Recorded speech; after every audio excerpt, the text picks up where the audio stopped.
Perfect ആയിട്ടുള്ളൊരു chicken മന്തി തയ്യാറാക്കുക. അതിനുവേണ്ടി ചിക്കൻ മസാല ആദ്യം തയ്യാറാക്കി എടുക്കുക. ചൂടാക്കി എടുത്തതിന് ശേഷം മിക്സിയുടെ ജാറിലിട്ട് ഇത് പൊടിപ്പിച്ചിട്ട് ഇതിലേക്ക് ആവശ്യത്തിന് മുളക് പൊടിയും ഉപ്പും ഇട്ട് കൊടുത്തിട്ട് സൺഫ്ലവർ ഓയിൽ ഒഴിച്ച് കൊടുത്ത് നന്നായിട്ട് ഇതുപോലെ ഒന്ന് ലൂസാക്കി എടുക്കുക. ഇത് ചിക്കനിലേക്ക് പുരട്ടി വെച്ചിട്ട് 2 മണിക്കൂർ കഴിഞ്ഞിട്ട് ഇത് ഒന്ന് ആവിയിൽ ഒന്ന് 40 മിനിറ്റ് കുക്ക് ചെയ്തെടുക്കുക.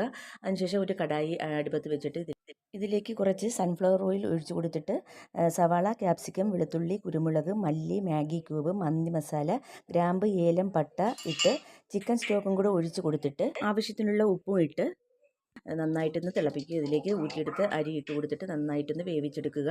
അതിനുശേഷം വേവിച്ച് വെച്ച ചിക്കൻ നമുക്കൊന്ന് ഷാലോ ഫ്രൈ ചെയ്തെടുക്കണം. ഫ്രൈ ചെയ്തെടുത്ത ചിക്കൻ നമുക്ക് വെച്ചിരിക്കുന്ന റൈസിലേക്ക് വെച്ച് കൊടുക്കുക. ഇതിലേക്ക് കുറച്ച് ഫുഡ് കളറൊക്കെ ഒഴിച്ച് കൊടുക്കുക. അതിനുശേഷം നാരങ്ങയും ക്യാരറ്റൊക്കെ വെച്ചൊന്ന് ഡെക്കറേറ്റ് ചെയ്യുക. നമ്മുടെ റെസ്റ്റോറൻറ്റ് സ്റ്റൈലിലുള്ള കുഴിമന്തി ഇവിടെ റെഡി ആയിട്ടുണ്ട്. വളരെ ടേസ്റ്റി ആയിട്ടുള്ളൊരു കുഴിമന്തിയാണ്. എല്ലാവരും ഒന്ന് ട്രൈ ചെയ്യുക. വീഡിയോ ഇഷ്ടമായ